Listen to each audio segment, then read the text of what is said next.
kenal semuanya. Saya Dr. Indra dari bagian bedah vaskular Yayasan Sadikin. Kita akan sedikit sharing aja nih sama buat teman-teman semua peripheral vascular surgery. Jadi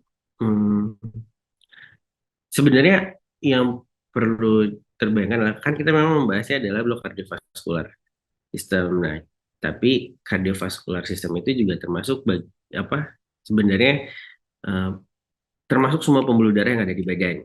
Nah, kalau dihubungkan dengan peripheral arterial disease yang biasa kami kerjakan di bagian bedah vaskular, apa sih hubungannya terhadap cardiovascular disease itu sendiri?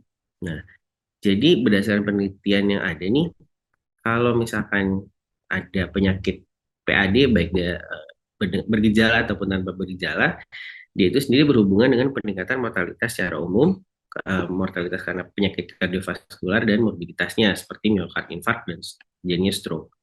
Kemudian pada screening yang pasien-pasien dengan ABI yang di bawah 0,09 itu dia resiko kejadian penyakit koronernya, kemudian kardiovaskular mortalitas dan morbiditasnya itu meningkat 2 kali lipat. Nah, setelah dari 5 tahun nih pada pasien-pasien PAD, pasien-pasien PAD itu kan dia biasanya ada kelainan namanya claudication intermittent. Kalau kalian mungkin kalian belum tahu, claudication intermittent itu jadi biasanya pasien berjalan, dia melangkah, itu setelah beberapa meter dia akan nyeri, akan mengalami nyeri yang dia makin melangkah dia akan makin nyerinya makin hebat sehingga di satu titik dia harus berhenti karena sakitnya. Nah, claudication intermittent itu pada pasien-pasien yang punya claudication intermittent, jadi dari 20% itu dalam 5 tahun dia bisa mengalami kejadian miokard infark ataupun stroke. Dan 10-15% itu dia ada kemungkinan besar akan mengalami mortalitas. Nah, jadi itu hubungannya. Nah, sedangkan untuk PAD-nya sendiri, sebenarnya tujuan dari kita melakukan terapi terhadap pasien-pasien dengan PAD, tujuannya adalah bagaimana kita bisa menyelamatkan si tungkainya. Entah, umumnya sih tungkai bawah. Tapi tungkai atas pun bisa, tangan dan tangan itu juga bisa, cuman biasanya kejadiannya jarang. Lebih sering pada eh, tungkai bawah. Tujuannya adalah bagaimana kita menyelamatkan si kaki ini sebisa mungkin jangan sampai diamputasi. Dan kalaupun memang harus diamputasi, eh, diusahakan bagaimana amputasi itu sedistal mungkin. Jadi jangan sampai amputasinya terlalu tinggi. Jadi kalau bisa hanya diamputasi pedisnya ya pedisnya aja atau jarinya saja. Jangan sampai dia diamputasi di transtibial ataupun transhumeral. Nah, atau eh, dengan kata lain bagaimana kita memperbaiki si kualitas hidup dari pasien-pasien itu sendiri. Nah, eh, untuk PD sendiri ya ini kira-kira patofisiologinya di mana ada atherosclerosis plaque yang dia eh, akan menutupi si pembuluh darah arterinya, kemudian nanti makin lama makin menyempit, nanti kalau mana menyempit dia akibatkannya eh, pada saat pasiennya berjalan karena demand oksigennya akan berkurang, jadi darinya. Terus ini kejadiannya, kemudian bisa kita lihat nih sebenarnya 50% tanpa gejala dan 70% sebenarnya bisa rawat jalan. Kemudian hanya sebagian kecil yang menjadi chronic ischemic atau critical ischemic dan tapi resiko amputasinya pun hanya 1,7%. Dan biasanya banyak pada orang pasien-pasien yang merokok dan punya diabetes. Oke. Nah, ini adalah faktor risiko yang paling sering. Ada yang modified, ada yang non-modifiable. Kalau yang non-modified ya kita tahu usia lanjut, kemudian jenis kelamin pria itu lebih banyak. Nah, ini berdasarkan data-data yang ada bahwa diabetes, merokok itu adalah yang paling banyak, resikonya paling tinggi. Kemudian ya diikuti dengan hipertensi, dislipidemi, kemudian ada apa hiperhomosisteinemi, kemudian ada peningkatan dari reaktif proteinnya, kemudian ada insufinsi renal. Nah, ini untuk PID sendiri kita bisa dibagi menjadi yang kronik, itu yang critical limb ischemia, di mana eh, kelainan si peripheral arterial disease ini sudah mengancam untuk terjadinya amputasi pada pasien. Gejalanya biasanya kita bisa lihat ada rest pain, Kalau di intermittent, luka yang nggak sembuh dalam 2 minggu dan juga bisa aja gangren. Kemudian satu lagi adalah akut. Kejadian akut klinis iskemik itu dia jadiannya timbulnya tiba-tiba, biasanya disertai dengan 6P dan resiko untuk dia kehilangan kakinya juga cukup tinggi kalau dengan Ali ini. Jadi, eh, harus dilakukan tindakan segera.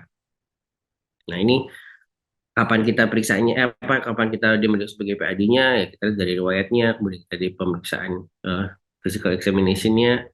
Nah, yang paling umum dan paling sering dikerjakan, yang bisa dibilang rutinitas pada pasien-pasien PAD itu adalah pemeriksaan ankle brachial index (ABI). Kemudian kita bisa melakukan pemeriksaan tambahannya berupa Doppler, CT scan, MRI ataupun DSA. Ini gambaran USG kira-kira seperti ini. Eh, ya ini bisa kita lihat kalau pakai Doppler dia bisa memberikan gambaran. Kalau yang kiri atas itu gambaran normalnya itu trifasik, sedangkan kalau yang di bawah nih, yang kiri itu dia bifasik kita bilang, dan yang kanan adalah monofasik. Itu gambarnya kalau dia sudah ada gangguan berdasarkan USG-nya.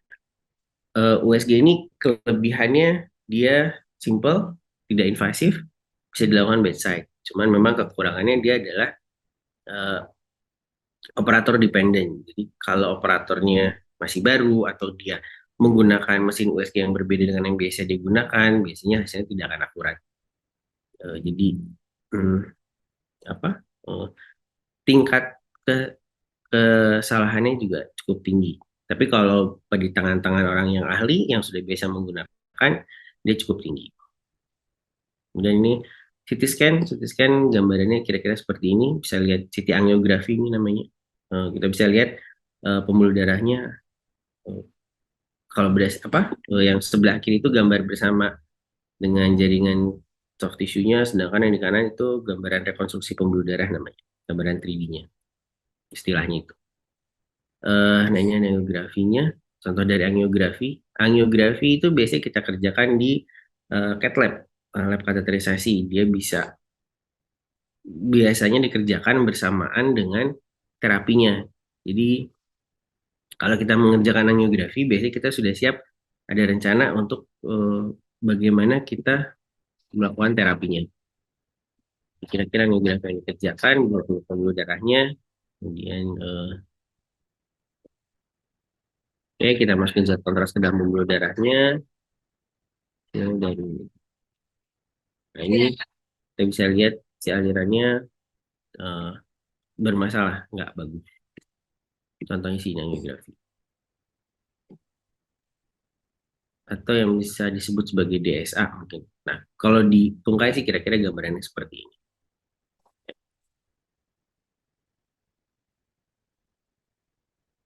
Oke, untuk PAD sendiri eh, kita punya kriterianya. Kalau untuk apa? Kita untuk yang penyakit-penyakit kronik kita bisa menggunakan kriteria dari Fontaine ataupun dari Rutherford. Eh, ini ada kriterianya kurang lebih sama. Cuman bedanya kalau Fontaine itu dari orang Inggris, sedangkan Rutherford itu orang Amerika. Kalau di RSI sendiri kita seringnya pakai Rutherford. Tapi basically kalau tahu Rutherford harus tahu juga pasangannya di Fontaine karena kira-kira sih sama. Kemudian ini juga Wi-Fi score yang sekarang lagi sering digunakan. Jadi Wi-Fi score ini terdiri dari 3 komponen yaitu wound, ischemic, dan foot infection. Tujuannya dari Wi-Fi score ini adalah uh, menilai resiko untuk amputasi dalam 1 tahun. Jadi kalau kita masukin skor ini nanti ada nilai yang keluar. Nah poin itu bisa menunjukkan dalam 1 tahun itu seberapa besar resiko dia untuk mengalami amputasi. Nah dari situ kita bisa memutuskan nih tindakan berikutnya apakah akan kita melakukan tindakan apa nih untuk memperbaiki si vaskularisasinya. Apakah kita perlu melakukan tindakan endovaskular seperti tadi dilakukan angiografi dan dilanjutkan dengan angioplasti atau dilakukan tindakan operatif untuk memperbaiki vaskularisasi.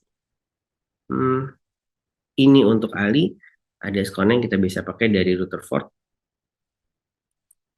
Kemudian, nah untuk PAD sendiri terapinya kita bisa menggunakan terapi yang farmakologi. Biasanya kita gunakan obat antihipertensi, kemudian obat-obat untuk menurunkan kadar lipidnya, kemudian kita bisa obat antitrombotik, dan kemudian kita yang pastinya pakai obat-obat untuk mengontrol gula darahnya.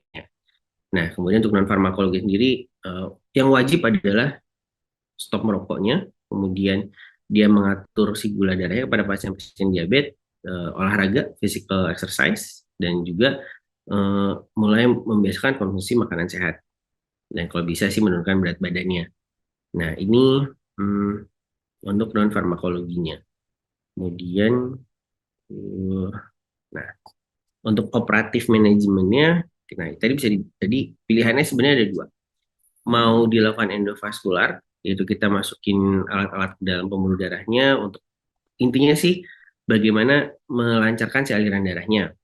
Atau kalau misalkan tidak ada tempatnya, tidak ada tenaga ahlinya, tidak eh, apa atau mungkin dia kondisinya tidak memungkinkan untuk dilakukan si tindakan endovaskular, kita bisa melakukan si open surgery, di dilakukan tindakan operasi.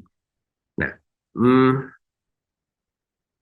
saat ini yang sering dibahas adalah dibilangnya endovascular first. Jadi lebih diutamakan tindakan endovaskular dulu. Karena gini, karena tindakan endovaskular itu eh, dia kan invasif, dia minimally invasif satu.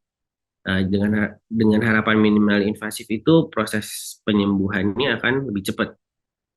Kalau misalkan pasiennya punya luka, lukanya akan tertutup lebih cepat. Kemudian aliran darahnya juga harapannya bisa kembali dengan lebih baik, ataupun kalau tidak bisa kembali seperti dulu, at least sumbatan-sumbatan tadi terbuka. Nah,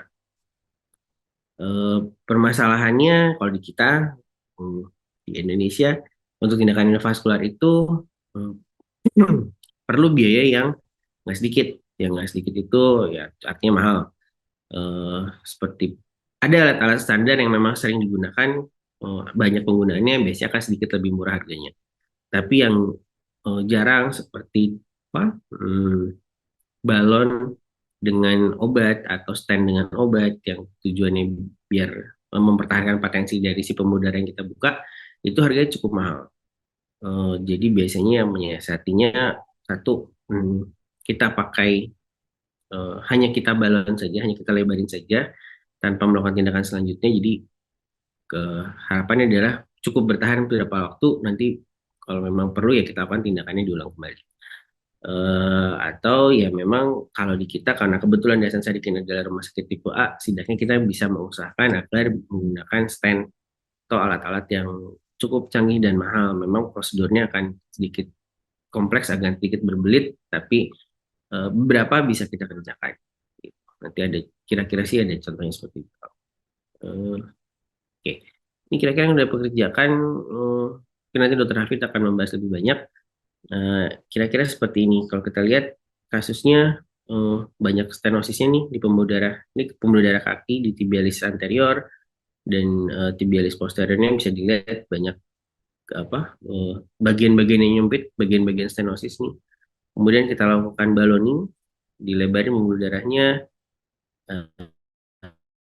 Eh, nah, ini kan kita di sebelah kakinya, setidaknya dia lebih lancar dibandingkan sebelumnya. Jadi bagian-bagian yang nyempitnya sudah mulai terbuka. Idealnya memang biasanya harus menggunakan uh, kalau kita bilang namanya drug eluting balon. Jadi si balon itu ada kandungan obat di dalamnya. Nah, cuma karena itu harganya cukup mahal, jadi kita hanya menggunakan balon biasa. Nah, tapi ya bisa juga gitu. Cuman memang efektivitasnya akan tidak sebagus kalau pakai balon dengan obat-obatan. Kemudian kasus kedua nih, videonya karena videonya nggak jalan, jadi saya bikin gambarnya aja. Dia ini harusnya di bagian atas sini itu adalah iliaka, arteri iliaka, cuman pada kasus ini arteri iliakanya tersumbat. Ini yang gambar kiri itu adalah arteri iliaka eksternal dan internal. Nah, bagian arteri iliaka komunisnya dia menghilang. Nah, kemudian ini juga yang gambar yang sebelah kanan sama, cuman pada gambar posisi yang berbeda. Kemudian dilakukan pemasangan stand ini namanya. Nah, kita lihat eh, gambar kiri itu stand yang dikembangkan gambar kanan itu eh, ini bisa videonya, stand sudah terpasang dan kita gambar. Nah, lihat ada aliran sekarang di sana, nggak seperti yang tadi apa? eh, kan tadi hilang, ini ada. Oke, nah ini kalau ini istilahnya ini adalah di balloning ya. Ini balloning seperti ini. Gambar yang kiri itu dia ada sumbatannya, kemudian gambar yang tengah itu adalah proses balloningnya. Jadi yang kalian lihat gambar hitam itu adalah balon yang dikembangkan. Nah, kemudian setelah balon dikembangkan, kita gambar lagi. Lihatnya di sebelah kanan, paling kanan, sudah tampak alirannya lancar. Gitu. Isi untuk tindakan vaskular, ya untuk operasinya sih, melakukan tindakan bebas, dia mungkin oleh dokter Hafid bahasnya. Oke, terima kasih.